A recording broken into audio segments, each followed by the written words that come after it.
conversation goes on. You're watching Metropole Television. My name Simba, Elijah Charles Kiaget. This is BusinessAM. We are live on YouTube, Metropole TV Kenya, Facebook, Metropole TV Kenya. You can actually talk to us right now. Hashtag BusinessAM. Good. Let's have a talk, business matters this morning, and this is the last part of the show. This is where we get to look at some of the other issues, other than the trending economic issues in the economy, the other issues that are pertinent to the weight of the money in your pocket. This morning, I am joined by a youth in the studio, and if you know, we are also very passionate about the youth in this economy. We are joined by Alphonce Juma. Now, a quick profile. Now, he's the founder, MyLeader Kenya, but you can actually call it MLK, and he's a tech enthusiast. He's also the CEO of Oracom Group, one of the few companies in Kenya that actually run 24/7. Think about that. He also runs MLK Kenya from the point or from the perspective that every youth actually has a chance to succeed within the economy. Mr. Juma, thank you very much for joining us this morning. Thank you so much. It's a pleasure to have you around. My pleasure. As a youth in business, Yes. and as youth who's actually deep inside thinking about what is really ailing the success of the youth in this economy, Yes. what would you say is the biggest challenge to youth and youth business in Kenya? Thank you very much. Now, I want to just answer your question based on two categories of youth. Yes. One is the youth in the capital city, mostly the youth in Nairobi. The challenges they go through are very different from that youth in the village. Yes. Yeah, I happen to have lived a lot of my early years in the village, and the challenges there are different. And if I start with that, access to information is a great challenge for them. Now, when you look at who should provide this information, it should actually start from the county governments. Yes. Yeah, but you find that the challenge is that some of the county governments, they have deliberately decided not to avail this information for the youth. Yes. And when you visit some of their websites, they're not updated. And there's so many opportunities, so many tenders, so many applications that youth can engage in that are already within the counties. Yes. Now, when you look at also issues of mentorship, especially for our youth, I think that is where we as a country, we are not doing very well, because there is a need for a mentorship session, a lot of mentorship sessions for the youths where they can come in together, network, and then come up with solutions that they have or they face when they're doing their businesses. Yes. Also for our youth in Kenya, and actually in general, is access to finance. Yes. It's a very big challenge. Why? Because you know, when you start your business, there are so many things that you have to do before you set up your business rolling. And I want to tell you here that there are so many youths as we talk who have a lot of brilliant ideas, but they don't know where to start. Yes. There are no finances. And even if they don't have that person who is able to mentor them into just knowing where they need to start from. Yes. Yeah. It's interesting that this morning you're talking about finance, and that's one of the pertinent issues that I wanted us to speak about here today. In business, everybody says that finance is not really the magic bullet to being successful in your enterprises. That's fine. That's fine. But we do know that finance is also among the biggest also parts in the success of your enterprise. Yeah. I want to ask you this morning, do you believe, Alphonse, when you look at the way in which the country or this government is spending on the youth, have they spent enough on the Kenyan youth? Great. To answer your question, Yes. the question is, why is this finance? This finance, there are institutions that have actually allocated them. Yes. You know, we've talked about the Biashara Fund that, you know, was launched the other day. Yes. That is supposed to now combine the Uwezo Fund. That's a Wezo Fund and the Women Fund and all that just into one portal, isn't it? Exactly. Yes. But now, we have to agree that finances are very important. And if I just drive you back in my life, I started a business. Yes. This was called My Big Order. It's an order taking app, an e-commerce. Yes. Actually, I was looking at competing the top businesses that are in Kenya into the e-commerce space. I know you know them. Yes. Now, you realize when you get into that market, who are you competing? Most of these companies are not even companies that are local, but they also have a lot of funding, you know. So you have to look for this funding. And there are so many places where you can look for this funding, you know, at the banks and also in different places you can get this.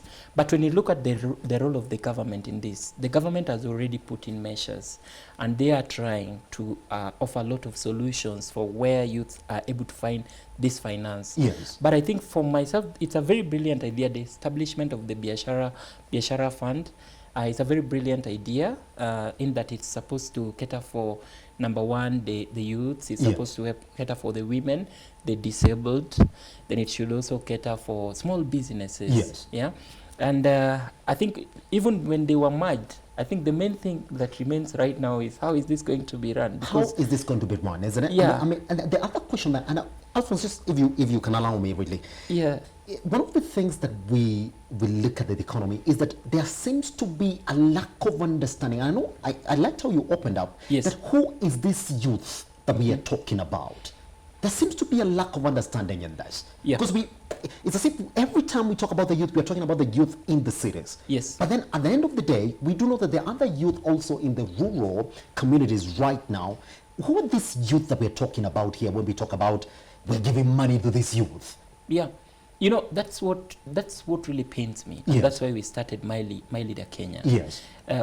In a time I visited a village and I found a young man. His name was Kennedy Opere. And this guy was telling me in a grass-thatched house, you know, very poor environment. And he was telling me that he's established a college, you know, in a village. And, you know, it was in the late mother's house. Yes. And this is a college. He has that dream. When you look at the colleges and the universities, you know, they're always big places. They need a lot of resources and they need a lot of funding. Yes. But when you look at, like, this young man, what will happen to the dream? You know, these are stories that need to be told. They are business stories that actually, they're the people that actually need this funding. Yes. Now, what happens to the youth fund here? You find that decisions about youth funds are always made by people who actually, in some cases, they are not youths. But even if they are youths, then they're not like that right youth who really needs funding. Yes. So for me, I think there has to be a change in terms of how we are viewing this youth. There has to be a mechanism in which we are able to identify this youth who is also needy. Yes. Because when you talk about what the government has offered in Biashara Fund, the 6%, that's something very good actually. It's good news for a youth. But now the thing is, who is this youth to be identified? This youth because you know also the country fights with corruption. It does, isn't it? And even the other funds that now we are abolishing, it was due to corruption. Yes. So there has to be a mechanism where we are able to identify who is this youth who deserves this fund, yes, so that this youth is funded. Mm-hmm. And yes. Alphonse, I got to ask you this question now, and I keep on asking myself this question all the time. Yes. We say that good financing is really pertinent yes. to the success of the youth in the country. Yeah. And this is a government that is telling us that we're going to support the youth to death. That's fine. It's neither here nor there. But does it bother you that we have a lot of grants, a lot of, like now this Biashara Fund that is coming within the economy, yes. but on the other side as well, we have the other aspect that is lacking. Have these youth that we are talking about been trained enough to actually receive these funds and put them into businesses?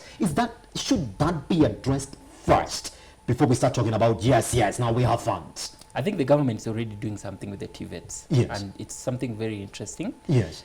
Which is very good. Mm-hmm.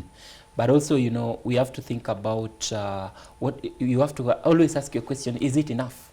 And is it the right procedure to reach the right youth? Mm-hmm. So the thing for me is that a lot of things have to be done even before we offer this fund to a particular youth. And, you know, the youth's mentality, and it's a very sad state of affair. Yes. You know, youths have also to be trained to change their mindset. Why? Because youths want some things that are very fast. They want to rush into this decision, set it up. They start their business. I start my hawking business. I start selling eggs in Mudhurwa, for example. And then I expect to be rich the following day. Why? Because there's another person who also came to Nairobi, got into some office somewhere, and right now I can see him already successful. Yes. So, you know, we have to really tackle this thing with a little bit of seriousness, because also wealth can't come in a day. I remember in my business, like myself, I spend a lot of my time working because you have to sacrifice at the beginning. And also you have to work smart. You have to look at ways in which you can use in technology into your business. So for me, I think programs like trainings, digital marketing training, for example, where this youth is taught that once you have your business, because it's true, you can run your business even without financing, by the way. You can just start right from your village. All you need is an internet access. And then you know where how you're doing your thing, and you know how to do it smartly. Then after that also you know where you're getting your market. Why? Because right now, especially the merging of mobile phones, all our customers are here as youths. So if I go to this youth here sitting and waiting for serikali saidia mimi, we have to tell them also that before this fund comes, where is your customer? They're always on the internet. And what can you use? You need a computer. And if you have your business, can you go online with it? You really need that. So there are certain things that we have to change in terms of the thinking of our youth, right from the capital and also even in the rural areas, so that they can believe that, first of all, and that's one of our key themes for today's event, where we're telling the youth that all the problems that we have, of course, there are many challenges, there are many challenges, but you're telling them that all the problems that we have as youths, we have the solutions. Isn't it? We have the solutions. Because if we sit together and say, it's maybe the issues of patent, for example, people are stealing our ideas, our youths, then the thing is, I'm very sure if you walk into one of the government offices and tell them, here I have a crowd of youths, they are into innovation and they have done A, B, C, D. Can you be able to help them? The government, they would say, actually, they lack a lot of PR. That is good, we can do it for you cheaper, or there is another organization that can fund you into this. So solutions are there. You've really gotten into a very exciting way of trying to look at the youth problems and the success in businesses within the economy. You are telling their stories. At the end of the day, what are you appealing, and which youth are you appealing to by telling us the stories of success and failure as well, and the stories of opportunities within the Kenyan economy? What do you want to appeal to these youths? Look, for the 1 year that I've been into MyLeader Kenya, what I've learned is we have beautiful stories. We don't need someone to come from abroad to come and tell us how to start a successful fish farming business. All you need to do is to go to Lake Victoria and listen from a farmer who has been trying, spending the whole night fishing, and then coming with nothing, but still goes the following day. You have to look at this person who is in Rift Valley, for example, this farmer, this young man who is already into avocado business or into doing already stuff for farming. Then you have to think about this person. And the thing is that what really happens, and the message that we have to drive, is that we have our stories here, and they are very authentic. For us, the drive we have at MyLeader Kenya is we want to tell the stories as they are. Actually, we don't want to edit the clips, because when you find somebody is in the village and is a youth and he has dreams, and he's tried it already, no one else, this person can't be famous. Of all the top celebrated stories that are there, they are very unique stories within our communities and within our societies. So for us, we believe that when we tell this story, first of all, we tell you a story from the village. Then we organize for you a forum where we invite the top business moguls, and they sit with this person here, this person who needs help. Out of nothing, somebody can just come and say, look, gentlemen, I want to mentor you. Look, gentlemen, I want to support you. Look, gentlemen, can you come up with a proposal so that I throw in this office? So the solutions that are there are just based on how we can help ourselves. In our country, we have a very good culture of Harambee, the spirit of giving. Now, this is the spirit that, according to me, we are not embracing it right now. It was a spirit that we had, and it's always so simple. You have 100 shillings, put it here. We help this guy. I also have 200 shillings. Another one has 10 shillings. Then we put it together, and then we do something big that will change the impact of the entire society. Then the life of a youth won't be the same. At the end of the day, when we look at the problems of the youth in the economy, they all come back to the financing and access of credit within the economy. But Alphonse, as a CEO who employs over 40, you see exactly what's going on in the economy right now. There are massive layoffs. Everybody's complaining about a general lack of credit flow within the economy. And the banks, over the other side, it's as if they've just held to their money. And they just don't want to give us the money to run the businesses. Yeah. Well, there are a lot of issues that we can look into this. But at the end of the day, what do you say, therefore, that the only solution, therefore, to our youth in the society is to come up with social enterprises? Because at the end of the day, yes, we do have a lot of problems that we want to solve. But therefore, if we can solve these problems and turn these ideas into businesses, then we shall be making a mark. And then probably now, this lack of credit will be looked at differently. Is that what you're trying to achieve? Oh, and it's a sad thing, the Yes. layoffs in the country. It's something very sad because the people who are releasing these jobs are Yes. the youths again. Yes. And you know, they're coming back. Some of them left their villages, came to Nairobi, then started looking for the jobs, and then the job is no longer there. And it's always a very difficult time. When Yes. you report to work, and then you're told that you are not going to report again. You know, you go back to your house, your child asks you, Daddy, why are you not going to work today? Interesting, isn't it? Or that brother that you're staying with Yes. is asking you now, what is it? You're just in the house here, what happens? But it's not your fault. It's only that business is not there.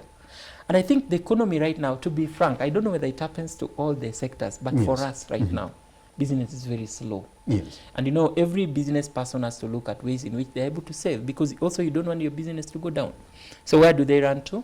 They run to these same people. Yes. I remember when we started this program for MyLeader Kenya, we had a poll where we ran a poll about companies that have given opportunities to more youths. Then the poll was running for 2 weeks. In the first week, the second week, a company that was already ranking top in terms of the voting, and again, I won't mention the name, we just heard the news that it's laying 170, again of the same youths that were being voted. Yes. So it had to slide back again to position 2, and then right now I think even it's not going to be in the awards that we're giving this evening. Yes. And the thing is, then what happens next? You know, it's the same youth. You know, still we have to be there. We have to come up with certain solutions for ourselves. So it's very true. And also the banks, they are holding the money. There have been a lot of discussions, I know, with the central bank, you know, Yes. where the banks are, actually they're literally holding it. I mean, everybody feels it. Yeah, I mean, people they're are talking feeling about it. the liquidity being at 50.8%, at Yeah. least 20% that is recommended. What are you doing with it? 30%, isn't it? And that's the money that the youth are crying for. You know, something very interesting Yeah. is right now among the team, for me, the culture of my company since I Yes. started is I give opportunities to people from the slums. Yes. So there's a certain segment of people that I got from this government program called KIOP. And what they told us then was that, you know, we were just told that the government caters for them, everything else happens for them, and then the government has given them the opportunity, which is a very brilliant thing. Yes. Because I remember some of them are people you literally have to mentor. Some of them are people who have never been to an office setup, you know. But the government has done this for them. I think Yes. that is a very big tick for the government. Yes. Now, the next thing is they finish that, they get into the job market. Then they find it again very cruel. Then the government needs to follow them into mentorship, you know, into also the funding. And, you know, I know, like right now we have the Biashara Fund. I know within a very short, and there was the task force that was looking at this, led by Madam Boss-Cholet. Yes. And this task force, I think among the questions that they raised was, first of all, the procedures of that, you know, and then also like, how is it going to happen that this fund then becomes useful? Because the thing is, the other funds, we've always been seeing them on the scandal. So what's going to happen with this? But will a youth wait? A youth is not going to wait. A youth needs this fund. Now. Needs it right now because we are into business. Yes. Yeah. Alphonse, this is the last question I'm going to ask you this morning. What we expect on the awards this evening? Yep. And where do we see MyLeader Kenya in the next couple years? Now, MyLeader Kenya is a large network. And I think it's high time. The reason why we started this is to talk to that youth who sits in the office every time with their computer, already employed. You're employed at the big companies already. And we are saying, look, youth, there's somebody in Kajiado who is not able to find that opportunity. Even if you don't have time, you can still find some small money, support someone else who has time to go back to the society. And there are already programs like even Yali where they're already engaging young youths. Myself, I think I'm getting into their program next month. And they're engaging young youths and they're telling us here that you need to go back to the village and change the life. Yes. So what we're looking at is that, first of all, these people, they're already people who are creating change. We call them the change makers in the youth space. either by the type of content that they do, that is the influencers, or by the media houses. And I'm really happy. Your station has been doing excellent work. Thank you very much. When it comes to content about youth. Yes. And that's why I'm able to get this opportunity at Metropole, which I really appreciate. But the awards today is just meant to sound an alarm to everyone. We want more youths to get into the stations. Actually, myself, I don't want to come here next. Yes. I want you to give me an opportunity, and I'm going to get you somebody in Turkana who is able to come to your studio here with rugged clothes, for example, because that's what he can afford. That's what he can Then afford. he'll give you the real facts. Then the next thing would be, you'll be calling the CEO of where, CEO of where. I've had somebody in my studio and he's actually told me the real facts. Yes. Then you'll be a solution to this person, because then his story will be wider, and his story will be, more useful and even impactful to that person in the society. Yes. Yeah. Alphonse, thank you very much for joining us this Really morning. appreciate it. You're welcome to the event today. Pretty much. Let me see whether I can be there, isn't it? Yeah. Telling the stories of the youth the business way, so that now once they are known, therefore their plight and lessons can be easily drawn. This morning, Alphonce Juma. Good. That marks the end of Metropole's BusinessAM, but I do know that I'll be back at 10, 11, and 1 for news.